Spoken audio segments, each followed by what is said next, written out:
I did that thing where, and this is a life lesson I should have learned that day, but it didn't stick until I was about 28. But I go, oh yeah, that new Biggie album. It's awesome. She goes, is he a person or a group?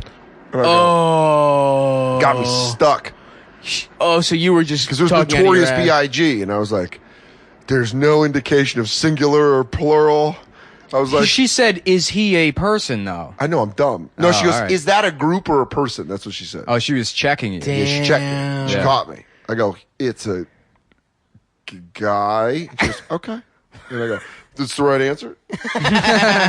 She's like, you don't know Biggie. I was like, no, I don't know Biggie. Can I please finger you? I just want to go play with my X-Men. But then when Jerry Garcia moved into town and he was fingering all those pussies. That's right. One day in 8th grade, my best friend Byron was like, hey, Jerry Garcia, where's the rest of the Grateful Dead? Wasn't even a good zing. Right. Yeah. But you just don't disrespect like a young cholo like that. Yeah. Dude, he lit Byron up with like 6 punches quick. Like, that turns out he was fucking a Golden Gloves champ out of Pueblo.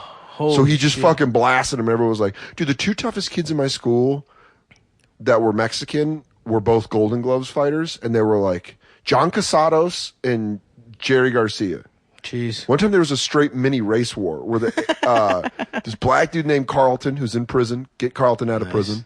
Free Carlton. Free Carlton, everybody. Jerry, or John Casados, it was John Casados, Carlton, and this Asian dude named Solomon. And they all fucking fought. And everyone was like, this is crazy. It was a 3-way fight? Yeah. But it was like all minorities. Yeah. Well, then the All white the white teachers kids were can't just- step in. They don't know what to do. They can't. They probably orchestrated it somehow. They were And they didn't betting like on it. me because that day I wore a fucking crown and I just sat at the edge and I did the sideways thumb and then I gave him the thumbs down. They're like, yo, man, I feel like this white dude's controlling all this. That's my evil intention. Race wars. Do you wars. think different minority groups would team up if there was a real race war? Yeah, Patrice has that bit. Does he? Yeah. where he Whoops, says, my like, bad. So you're a hack. Yeah, So I way am. to be a hack on Fucking your own. hack. Say. There was a kid that I remember from middle school that would walk around with like a very affected pimp limp, like that from class to class. There was a terrifying white and kid. people were in my- like, "That's just how he is. That's his thing." There was and a it's kid, like I I don't guarantee you, he's not doing that now at whatever bank he works at. I don't even want to say this guy's full name because he was legitimately terrifying. Yeah. His name was Andy, and he used to wear, I don't want to say his full name, he wore Afro sheen in his hair. That's how big of a wigger he was. Yeah. Straight up. He'd be like, what's up, dog? But he was also a live wire. Yeah. That's why when Chappelle put out Killing Him Softly and he did that joke. Yeah, the about, joke let me tell you about about the the- most dangerous motherfucker in them groups. Immediately I thought of Andy. I was like, yeah, I know who that is and that he's fucking crazy. Yeah. Dude, Spider, we were talking about Spider. That's how it all got started. Yeah. One night, me and my friend Mike and Byron are sitting on Mike's driveway, right? And we're just hanging out. Suburbs, upper middle class neighborhood, Right. middle class to upper middle class neighborhood. Straight up suburbs. And we're sitting there and this fucking Cadillac just comes rolling down and takes a hard corner. And Byron goes, I think that's Spider's Cadillac. And I was like, yeah, but where's Spider going? He was going up the street towards our friend Joel's house. All of a sudden the Cadillac just fucking turns around, flips a bitch, and starts driving towards us. And we're like, well, this is kind of getting weird. Right. Fucking across the street, over the street, up the driveway. We're like, ah! We just take off, go around the side of the house to Mike's house, jump the fence, get into his house, and shut the sliding glass door and lock it. And fucking Spider and Andy are just at the door, fucking beating on it. We're like, ah! And then Wait, why were you afraid of them? because they were going to kick the shit out of us. For what? What did you do? I don't know. Just They for just started fun? running at us, dude. Oh, They just shit. broke out at us. We were going to stand there and be like, let's figure out what's going on. Right. These Yeah. two dangerous dudes. And they chased, obviously they were going to try to fuck us up. Holy They chased us shit. in the backyard. Dude, it was so crazy because it was one of the things where I ran in the house being like, yeah, we didn't have to do that. And I looked and I was like, ah! They were there. Like, ah! There was like this guy that was like a wig that I remember when I was a teenager. A wig. Yeah. Because that's, you get to say that word. So I want to fucking. You're really gonna get your money's worth out of it. Yeah, definitely. So no, but he one of the, and he's like a dumb guy that had like a great line. Yeah. And it's still one of the funniest things I've ever heard. We're like sitting around like a table, And some like these two girls were talking about like IQs or whatever, and one of them was like, "Well, my IQ is 120, so that's like really smart." And the other one's like, "Oh, really? Because mine's 121." You know, and they're like, they're like doing that back and forth. And this kid who's, you know, white bandana, white fitted cap, you know, like big white t-shirt, where they dress like black guys, but then the clothes all have to be white. Like they have like the white Air Force Ones. So it makes them all look super pale. Yeah. Well, they have to match their skin tone. They just do like a fucking, you know, like where they take like Sub-Zero and make him Scorpion. Yeah. So they look like a black guy, like they just changed. They do that, where it's like the alternate outfit. Yeah. Where you were like, oh, dude, check this out. This guy's got a white guy filter. Oh! Yeah. Yeah, so he's sitting there light at the table. blue too. They like a lot of light blues. Oh yeah, Carolina blue, baby. He's Star Heels. He's sitting there at the chair, like as completely slouched as possible, with his like pants basically pulled down to his ankles, like he's fucking, you know, just as relaxed as possible.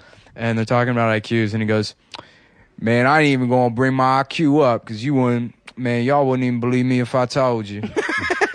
And I was like, "What's your IQ?" And he goes, and he's like, 472. What a dipshit. Dead serious. What a dipshit. 472. What a dipshit. I was like hyperventilating. I think because they delivered it in a way where it was like the funniest fucking thing. Was he trying to be funny or was he trying No, he was dead serious. Oh yeah, all those dudes. He was dead serious. All those dudes thought they were so smart. Yeah, no, he was going to, I remember he was always like, "I work for BMW, man. I make six figures. I work for BMW." And he was like a detailer at like a BMW dealership. Dude, that's so funny. My friend told like a fucking great lie when we were like teenagers. He goes, I wasn't there for it, but he told our other friend, he's like, yeah, when I'm like high and shit, I can like understand German. That's hilarious. The language.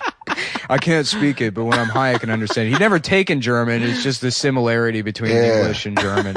Dude, I used to love, you think about all those like shithead middle school, high school lies that you would tell? Yeah. Dude, we were using my mom's old 4Runner to take out trash cans. Mm-hmm. Hell yeah, dude. My first car was a fucking Chevy Blazer, and we would set up in the Pizza Hut. There was a Pizza Hut connected to like a fucking Giant and a fucking just a shitty strip mall in Dundalk actually, and we would just set up like shopping cart obstacle courses, and I would just smash through shopping carts in the fucking. How fun is it? Yeah. It's the most fun. Once you get through the actual thing of like, oh no, I shouldn't be doing this. Once you've committed to smashing shit with a car. Yeah. So we had my mom's 4Runner. I didn't have a car. I think my car died or something. So we're driving around, and I was like, hey, we should take out. I thought it was funny. I was like, let's take out these trash cans. So it was like, boom. And then it just became the whole night's activity. Of course. We were just like running shit over. But we were trying to push a porta potty over. We were trying to push it over, and then we drove by it, and I like tried to push it with my hand, but it fucking didn't. It just jammed my hand.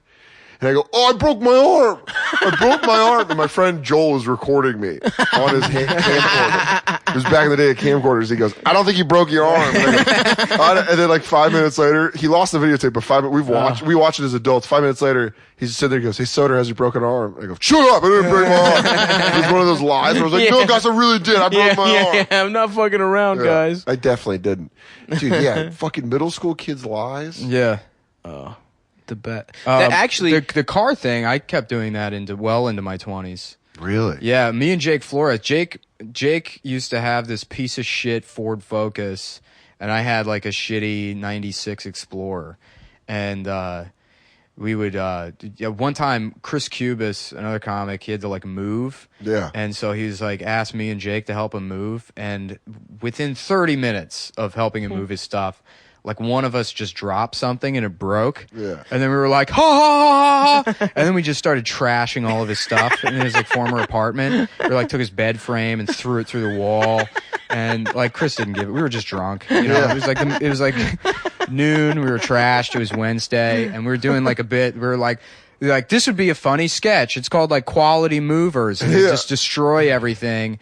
But there's no camera, so it's not a sketch. We're just You guys are trashing. just destroying shit. And so he had this old computer monitor, And we're like, I'm taking the thing over my head and throwing it at the wall and shit, and smashing holes in the wall, and we're throwing it all over the parking lot, trying to smash this computer monitor. But so CRTs, those like cathode ray tubes. Yeah. The screen is like an inch and a half of glass. Yeah, those old computer monitors are thick as fuck. They're hard as shit to break, but inside, because the way those things work is it's this like gun that shoots electrons at the screen real fast, and that's what makes it light up, and it's like precise.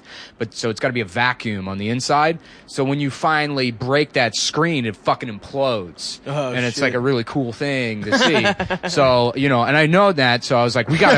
I had been in that previous situation. Yeah. So I'm like, guys, we gotta destroy this thing, and we're trying all these ways to get it to smash, and we can't do it.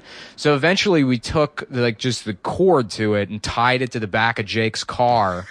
And then I was like riding it, and he was just driving it through the fucking parking lot, and I fell off, and he's like going around corners and smashing it into like fire hydrants and shit. But we were like, what finally did it? I think that did it. It like hit a curb and it popped and shit, and it was kind of underwhelming. Chris had another TV. Chris had like a 36-inch CRT. Yeah. That we moved into the apartment me and Chris moved into. Yeah. With the intention of we're gonna fucking destroy this thing at some point. Right. And there was one night I was drunk, and I was like, either I'm buying PS4 or a shotgun from Cabela's so I can shoot this fucking TV. And I ended up buying the PlayStation, which is still a waste of money, but I don't know. I think the shotgun, you would have done that. I would have killed myself. Yeah. I would have done the TV, and then the next thing would have been or you would have hit someone with a buckshot. Yeah. And been like, I don't know. Now you have to do a comedy benefit once a year for your friend that's in a wheelchair. Because you decided to play fucking Sarah Connor and try to do a one-arm cock of a shotgun. Which is the one that you spin? No, wait, man. That's a repeater. Yeah, a repeater. You don't want a repeater. Yeah. Do this. You'll fucking blow your goddamn foot off. Best case scenario. Yeah. We had fun. That man. was those stories of the alcoholism days are pretty hilarious.